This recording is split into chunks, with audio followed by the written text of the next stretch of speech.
Hello दोस्तों, मैं सरला Yadav SY Hindi platform पर एक बार फिर से आप सभी का हार्दिक अभिनंदन करती हूं और उम्मीद करती हूं कि आप लोगों की तैयारी जो एस्टेट की है वो अच्छी चल रही होगी। जितना पढ़ाया है वो आप सभी ने पढ़ लिया होगा। अगर नहीं पढ़ा है तो आप पढ़ लें, समय आपके पास बहुत ही कम रह गया है। अपना एडमिट कार्ड डाउनलोड डाउनलोड कर लें और जो भी जितना भी आपने जहाँ से भी दाएं बाएं जहाँ से भी पढ़ा है सारे का अपना रिवीजन कर लें। और भगवान उम्मीद करती हूँ कि आपकी अच्छी तैयारी हो रही होगी और आपके पीजीटी एस्टेट और एचपीएससी सब्जेक्टिव का जो टेस्ट देने वाले बच्चे हैं उन सब के लिए आज की इस वीडियो में हम पढ़ाएंगे कविता नंबर 4। रघुवीर सहाय ने लिखी है और कविता का नाम है कैमरे में बंद अपाइज। आज की हमारी इस वीडियो में हम पढ़ेंगे कविता नंबर 4, जो कविता का नाम है कैमरे में बंद अपाइज और इसके कवि का नाम है यानी कि रघुवीर सहाय। रघुवीर सहाय ने ये लिखी है और आज की वीडियो महत्वपूर्ण रहने वाली है एचपीएससी सब्जेक्टिव वाले बच्चों के लिए और पीजीटी एस्टेट वालों के लिए। अगर इन सभी कविताओं के जो कि आपके आरोह भाग 1, 2 और क्षितिज भाग 1, क्षितिज भाग 2 कृतिका के एमसीक्यूज की सीरीज मैंने सभी अपने एसवाई हिंदी प्लेटफॉर्म चैनल पर डाल रखी है, जिसने भी नहीं देखी है देख ले। टीजीटी पीजीटी एस्टेट भी फुल डिस्क्राइब करके फुल तरीके से आपको समझाकर व्याख्या के साथ मैंने वीडियो डाल रखी हैं। आप प्रीवियस ईयर के पेपर भी देख सकते हैं। तो एक बार जो भी बच्चे पीजीटी टीजीटी एस्टेट की तैयारी कर रहे हैं हमारे एसवाई हिंदी प्लेटफॉर्म चैनल की विजिट ज़रूर करें और प्लेलिस्ट चेक करें। हो सकता है कोई वीडियो आपकी रह रही हो और आपने ना देखी हो। तो शुरू करते हैं आज की हम इस कविता को, जो कि लिखी है रघुवीर सहाय ने। कैमरे में बंद अपाइज कविता को हम पढ़ेंगे। तो रघुवीर सहाय ने जो कविता लिखी है कैमरे में बंद अपाइज, ये इनके एक काव्य संग्रह में से ली गई है और वो काव्य संग्रह है लोग भूल गए हैं।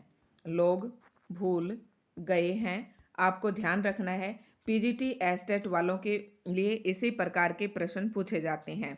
और इस कविता के कहने का उद्देश्य क्या है, इस कविता को रचने का कवि का उद्देश्य यह है कि इस कविता में उसने विकलांग लोगों की विडंबना को दर्शाया है, साधारण भाषा शैली में दर्शाया है। विकलांगता की पीड़ा को किस प्रकार से देखो लोग उसका मजाक बनाते हैं, किस प्रकार से उनकी भावनाओं के साथ खिलवाड़ करते हैं सिर्फ अपने व्यवसाय के लिए। मीडिया कर्मी, तो मीडिया कर्मी जो है विकलांग लोगों की भावनाओं के साथ खेलते हैं। तो कवि कहता है कि हमें किसी भी लोगों को वेदना पहुंचाने का कोई अधिकार नहीं है, किसी को कष्ट पहुंचाने का कोई अधिकार नहीं है, बल्कि उन लोगों के प्रति तो हमारे मन में सहानुभूति होनी चाहिए। ये इस कविता के हमारा जो था उद्देश्य था। क्योंकि मैं इसलिए बता रही हूँ कविता पढ़ाने से पहले उद्देश्य, क्योंकि पीजीटी एस्टेट वाले बच्चों के लिए समय बहुत ही कम है। तो वो कम समय में अगर इतनी सी वीडियो भी सुन लेते हैं तो ये भी उनके लिए कारगर साबित हो सकती है। तो इस कविता को पढ़ा अब बाकी रहती है एचपीएससी सब्जेक्टिव वाले बच्चों के लिए, तो हमें एनसीईआरटी की लाइन टू लाइन पढ़नी पड़ेगी क्योंकि उनका पेपर डिस्क्रिप्टिव टाइप में है, उन्हें लिखना है, व्याख्यात्मक रूप से लिखना है। शुरू करते हैं। तो कविता पढ़ने से पहले हम रघुवीर सहाय के जीवन परिचय के बारे में जान लेते हैं। रघुवीर सहाय का जो जन्म है 1929 में हुआ था। यही क्वेश्चन एचपीएससी सब्जेक्टिव में अभी ऑब्जेक्टिव पेपर में ये क्वेश्चन पूछा गया था।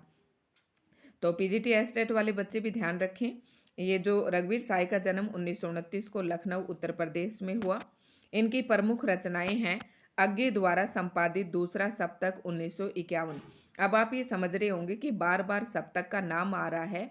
तो हिंदी साहित्य को जब हम बांटते हैं भारतेंदु युग, द्विवेदी युग, छायावादी युग, प्रगतिवादी युग और उसके बाद आता है हमारा प्रयोगवादी युग। ठीक है। तो जो प्रयोगवादी युग है इसको 4 सप्तक में बांटा गया है। तो इस 4 सप्तक क्या है, 7-7 कवियों का ये एक ग्रुप है, एक समूह है। एक सप्तक में 7 कवियों का समूह है जिन्हें सप्तक का नाम दिया गया है। तो अज्ञे द्वारा जो संपादित सप्तक है दूसरा सप्तक, उसमें रघुवीर सहाय की कविताएं संकलित हैं। दूसरा सप्तक की जो समय है 1951 है। इनकी आरंभिक कविताएं कहाँ छपी, दूसरा सप्तक में छपी। महत्वपूर्ण काव्य संकलन है सीढ़ियों पर धूप में, आत्महत्या के विरुद्ध, हंसो हंसो जल्दी हंसो, हंसो हंसो जल्दी हंसो और लोग भूल गए हैं। तो ये इनका काव्य संग्रह है और इनमें से भी प्रश्न कई बार पूछ लेते हैं। और पत्रकारिता के क्षेत्र में भी इन्होंने काम किया। ऑल इंडिया रेडियो के हिंदी समाचार विभाग से संबंध रहे। फिर हैदराबाद से निकलने वाली पत्रिका यानी कि कल्पना पत्रिका और उसके बाद दैनिक नवभारत टाइम्स तथा दिनमान से संबंध रहे। यानी कि 3 प्रकार की पत्रिकाओं से इनका संबंध रहा, एक कल्पना, दिनमान और नवभारत टाइम्स। अगर देखो पीजीटी वाले बच्चों के लिए बता रही हूँ कि अगर आप इस तरह से जीवन परिचय पढ़ते हो और ऑब्जेक्टिव टाइप्स के क्वेश्चंस को अपने नोटबुक में नोट करते जाते हो तो आपको दाएं बाएं कहीं पर भी चक्कर काटने की ज़रूरत नहीं होती और ना ही आपका डबल ट्रिपल टाइम वेस्ट होता है। तो आप एक कॉपी लेकर बैठे, जब भी ये करें तो आपको काव्य संकलन नोट कर लेने हैं, इनका कहाँ हुआ, जन्म कहाँ हुआ ये नोट कर लो, कौन से सप्तक के कवि हैं और सप्तक की समय सीमा क्या है, ये बातें आपको नोट करते हुए चलना है। अब इनको सम्मान कौन सा मिला? साहित्य अकादमी पुरस्कार सम्मान मिला। निधन जो है 1990 ईस्वी में दिल्ली में इनका निधन हुआ। कुछ होगा मगर मैं बोलूँगा, न टूटे तिलिस्म सत्ता का, मेरे अंदर एक कायर टूटेगा। ये इनकी कुछ प्रसिद्ध पंक्तियां हैं रघुवीर साहिब जी की। खासकर सीधी सीधी कई बार पेपर में पूछ लेते हैं तो इन्हें भी नोट कर लेना। ये रघुवीर साहिब जी की पंक्तियां हैं। रघुवीर साय समकालीन हिंदी कविता के, देखो उसके बाद समकालीन हिंदी कविता, नई कविता और इस तरह की कविताओं को भी कई प्रकार के उस पार्ट्स में बांटा गया है। जब हम प्रयोगवाद, गीत और नई कविता में जाएंगे तो नई कविता में ये समकालीन हिंदी कविता के संवेदनशील नागर चेहरा है। सड़क, चौराहा, दफ्तर, अखबार, संसद, बस, रेल और बाजार की बेलोस भाषा में इन्होंने कविताएं लिखी हैं। घर मोहल्ले के चरित्रों पर कविता लिखकर इन्हें हमारे चेतना का स्थायी नागरिक बनाया। हत्या, लूटपाट और आगजनी, आगजनी मतलब जहाँ पर आग दंगे होते हैं, ये राजनीतिक भ्रष्टाचार और छल छदम इनकी कविता में उतरकर खोजी पत्रकारिता की सनसनीखेज रपटे नहीं रह जाते, आत्मन्वेषण का माध्यम बन जाते हैं। तो ये सारी इनकी विशेषताएं थी इनके काव्य की। देखो क्या कहा है, घर मोहल्ले के चरित्रों पर कविता लिखकर इन्हें हमारी चेतना का स्थायी नागरिक बनाया, मतलब इन सब का वर्णन भी इन्होंने अपनी कविताओं में किया। हत्या, लूटपाट और आगजनी, राजनीतिक भ्रष्टाचार और छल कपट इनकी कविता में उतरकर खोजी पत्रकारिता क्या होती है कि लूटपाट कौन कर रहा है, कहाँ पर हो रही हैं, बड़ा रिस्की काम होता है और उनसे संबंधित जो खबरें निकाल कर लाते हैं, कुछ इसी प्रकार की जो खबरें हैं रघुवीर साय ने भी अपनी रचनाओं में लिखी। ये ठीक है कि पेशे से भी पत्रकार थे, लेकिन वे सिर्फ पत्रकार ही नहीं, सिद्ध कथाकार और कवि भी थे। देखो ये एक पत्रकार थे और एक सिद्ध कथाकार भी थे और कवि भी थे। कविता को उन्होंने एक कहानीपन और एक नाटकीय वैभव दिया। देखो एक कहानी के तरीके से और एक नाटकीय तरीके से इन्होंने अपनी रचनाएं लिखी। जातीय या व्यक्तिक स्मृतियां उनके यहाँ नहीं के बराबर हैं।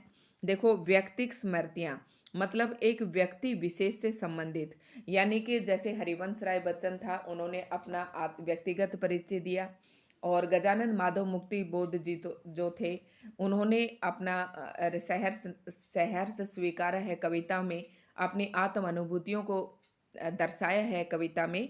लेकिन रघुवीर साय जी ने इस प्रकार की कविताएं नहीं के बराबर लिखी, मतलब ना तो उनमें जातीय कोई भाव है और ना ही व्यक्तिक स्मृतियां हैं। इस प्रकार की कविताएं इन्होंने नहीं रची, इसलिए उनके दोनों पांव वर्तमान में ही गड़े हैं। बावजूद इसके मार्मिक उजास और व्यंग्य बूझी खुरदरी मुस्कानों से उनकी कविता पटी पड़ी है। छंदानुशासन के लिहाज से भी वे अनुपम हैं, पर ज़्यादातर बातचीत की सहज शैली में ही उन्होंने लिखा और बखूबी लिखा। मतलब इन्होंने अपने काव्य में जो भी बातें कही वो साफ सीधी और सहज सरल शैली में इन्होंने अपनी बात कही। बतौर पत्रकार और कवि घटनाओं में निहित विडंबना और त्रासदी को भी उन्होंने देखा। रघुवीर साय की कविताओं की दूसरी विशेषता है छोटे या लघु की महत्ता का स्वीकार, यानी कि छोटे या लघु की महत्ता को इन्होंने स्वीकार किया है। वे महज बड़े कहे जाने वाले विषयों या समस्याओं पर ही दृष्टि नहीं डालते, बल्कि जिनको समाज में हाशिए पर रखा जाता है, उनके अनुभवों को भी अपनी रचनाओं का विषय बनाया। ये कि नहीं कि वर्तमान समाज में या तत्कालीन समाज में जो कुछ बड़े-बड़े लेवल पर चल रहा था, जिनके ऊपर लोग रचनाएँ रच रहे थे, तो ऐसी बात नहीं है कि उन्होंने केवल बड़े विषयों पर ही दृष्टि डाली, बल्कि इन्होंने छोटे विषयों पर भी अपनी लेखनी चलाई।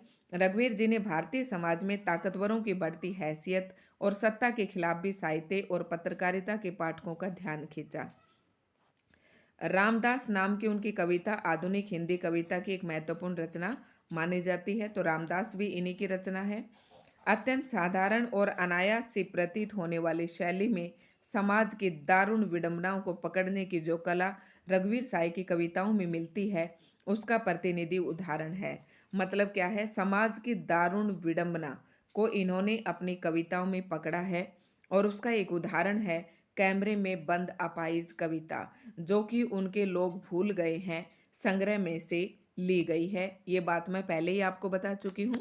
शारीरिक चुनौती को झेलते व्यक्ति से टेलीविजन कैमरे के सामने किस तरह के सवाल पूछे जाएंगे और कार्यक्रम को सफल बनाने के लिए उसमें कैसे भंगिमा की अपेक्षा की जाएगी। देखो, कविता के अंदर कुछ भी नहीं है, जो कुछ आपको समझना है यहीं पर समझना है।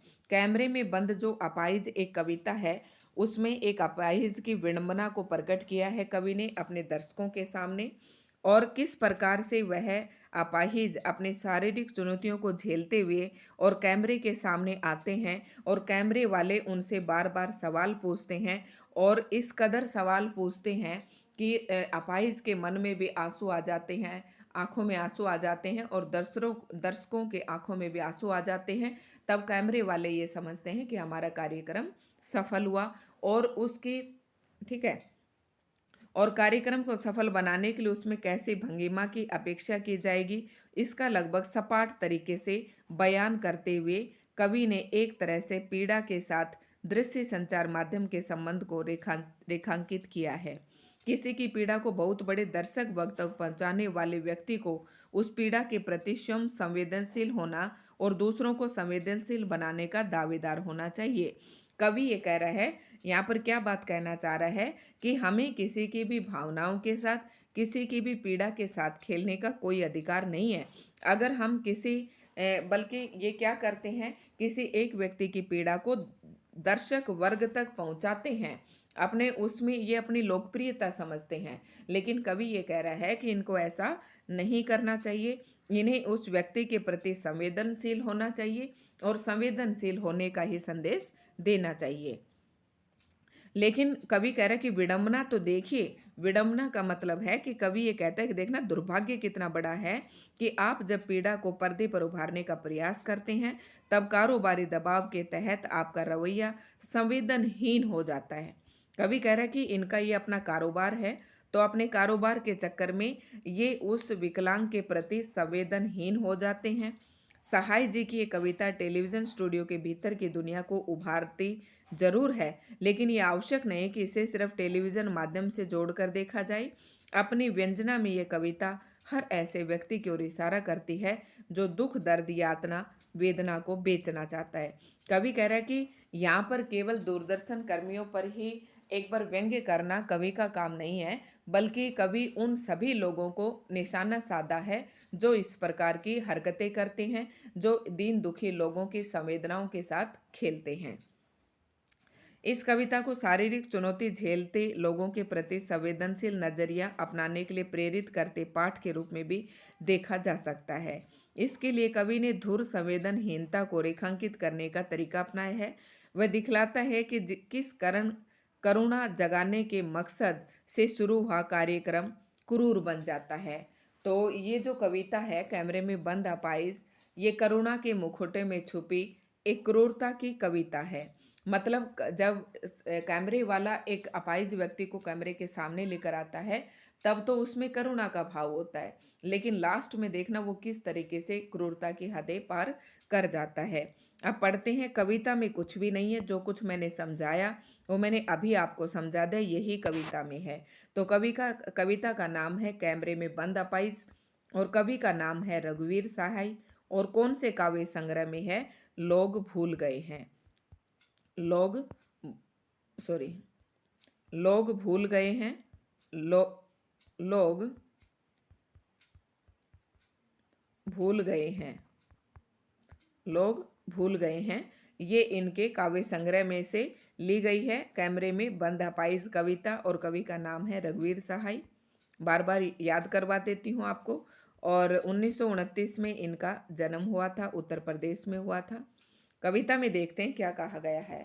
हम दूरदर्शन पर बोलेंगे, हम समर्थ शक्तिवान, हम एक दुर्बल को लाएंगे एक बंद कमरे में।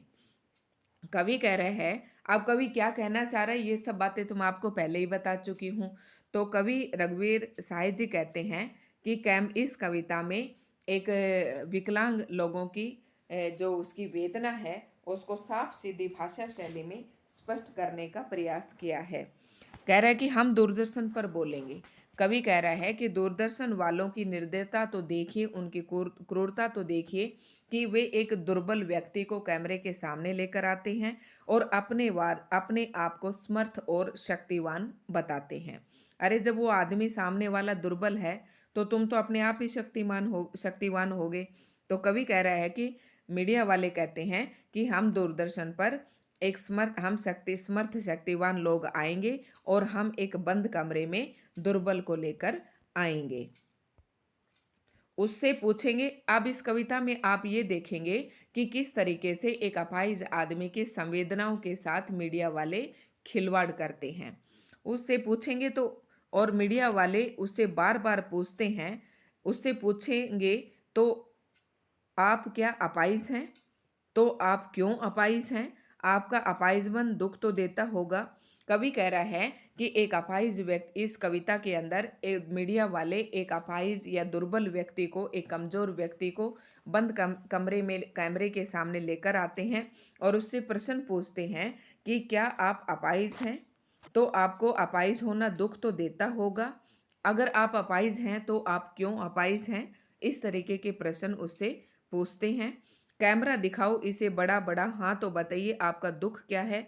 जल्दी जल्दी बताइए, वह दुख बताइए। और वह बता नहीं पाएगा। देखो यहाँ पर कवि ने एक पंक्तियों में, ब्रैकेट में, कोष्टक में ये बात कही है और कोष्टक में ये दिखाया गया है कि ये प्रश्न पूछते जाएंगे और कहेंगे कि इसकी शक्ल को थोड़ा सा और बड़ा करके दिखाओ कि इसका दुख सबके सामने प्रकट हो जाए। और वो उससे पूछेंगे कि बताइए आपको कोई दुख है? आपका क्या दुख है? बताइए आपका दुख क्या है? जल्दी बताइए वे दुख। और वो आदमी, मतलब वो खुद इतना बोलते जाएंगे कि उस दुर्बल और कमजोर की आवाज को बिल्कुल दबा देंगे। ठीक है, कि उसे ये एहसास हो जाए कि वो सच में अपाहिज है। सोचिए, बताइए आपको अपाहिज होकर कैसा लगता है? कैसा यानी कैसा लगता है? हम खुद इशारे से बताएंगे कि क्या ऐसा। सोचिए, बताइए, थोड़ी कोशिश करिए। कवि कह रहा है कि मीडिया वाले एक कमजोर और दुर्बल व्यक्ति को कैमरे के सामने ले जाकर उससे पूछेंगे कि आपको अपाहिज होकर कैसा लगता है? बताइए, और इशारे से करके बताएंगे कि आपको ऐसा लगता है। देखो किस तरीके से उनकी संवेदनाओं के साथ खेलते हैं और फिर उसके ऊपर दबाव डाल डाल के बार बार वो नहीं बताना चाहता, फिर भी उसके ऊपर इतना दबाव डालते हैं और उसे बार बार प्रश्न पूछते हैं कि सोचिए, बताइए, थोड़ी कोशिश करिए। और कह रहे, आप जानते हैं कि कार्यक्रम रोचक बनाने के वास्ते हम पूछ पूछ कर उसको रुला देंगे। अब कवि रघुवीर साय जी कह रहे हैं कि देखिए, उस दुर्बल और कमजोर आदमी से बार बार ये प्रश्न पूछेंगे कि आप क्यों रो रहे हो? आपको आप नहीं सॉरी आप अपाहिज हैं तो आपका अपाहिज होना दुख तो देता होगा। आप अपाहिज क्यों हैं? आप बताइए, जल्दी बताइए। तो उसको इस तरीके से दबाव डाल डाल कर प्रश्न पूछेंगे कि हाँ, उसको पूछ पूछ कर उसको रुला देंगे और इंतजार करते हैं आप भी उसके रो पड़ने का। कवि कह रहा है कि वो उससे इस कदर उसकी भावनाओं के साथ खिलवाड़ करते हैं, इस तरीके से प्रश्न पूछते हैं कि वो दुर्बल आदमी रोने लग जाता है, आंसू बहने लग जाते हैं। और मीडिया वाले इंतजार करते हैं कि दर्शकों की आंखों में भी आंसू उस दुर्बल के साथ आए और इसी में वो अपने कार्यक्रम की लोकप्रियता समझते हैं। फिर हम पर्दे पर दिखलाएँगे फूली हुई बड़ी आँख। कवि कह रहा है कि फिर वो उससे इस तरीके के प्रश्न पूछेंगे और पर्दे पर उसका चेहरा दिखाएँगे और उसकी बड़ी-बड़ी फूली-फूली आँखों की तस्वीर दिखाएँगे, उनसे गिरते हुए आँसू दिखाएँगे और वो बेचारा कसमसाहट से कुछ बोल नहीं पाएगा, जिसके कारण उसके होंठ भी फड़क पड़ेंगे और फिर उससे बार-बार कहेंगे कि एक और कोशिश कीजिए, दर्शक धीरज रखिए, देखिए हम हमें दोनों एक संग रुलाने हैं।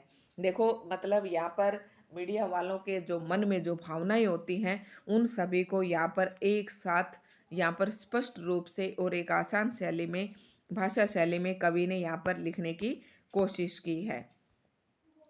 आप और वह दोनों बस करो नई वार रहने दो, पर्दे पर वक्त की कीमत है, अब मुस्काए। कह रहा है कि अगर वो रो देता है, उनके बार बार प्रश्न पूछने पर अब दुर्बल आदमी रो देता है और दर्शक भी रो देते हैं, तो वो अपने कार्यक्रम की सफलता मानते हैं। और अगर वो नहीं रोता है या नहीं बता पाता है या दर्शकों की आंखों में भी आंसू नहीं आते हैं, तो वह पर्दे पर समय की कीमत कहकर मुस्कुरा देते हैं और वहां से चल देते हैं। आप देख रहे थे सामाजिक उद्देश्य से, और लास्ट में क्या कह देते हैं, आप देख रहे थे सामाजिक उद्देश्य से युक्त कार्यक्रम। ये देखो, किसी की विडंबनाओं से और भावनाओं से खेलना, तो उन्होंने क्या कहा है, सामाजिक उद्देश्य का कार्यक्रम कहा है। कवि कहना चाहते हैं कि ये उनकी जो हरकत है, उनका जो तरीका है एक दुर्बल की भावनाओं के साथ खिलवाड़ करने का, ये बिल्कुल ही गलत है। हमें किसी की भी भावनाओं के साथ खेलने का कोई अधिकार नहीं है, चाहे वो पर्दे के पीछे हो, चाहे किसी पर्दे के आगे हो। अर्थात हमें हर दीनहीन व्यक्ति के पीछे अपने उनके प्रति संवेदनशील होना चाहिए, दया भावना रखनी चाहिए और हर दुर्बल आदमी के प्रति संवेदनशील होने का ही हमें संदेश देना चाहिए। तो ये था इस कविता में, कविता का कुछ नहीं है, जो मैंने आपको बोल के बताया, तो यही सब कुछ था।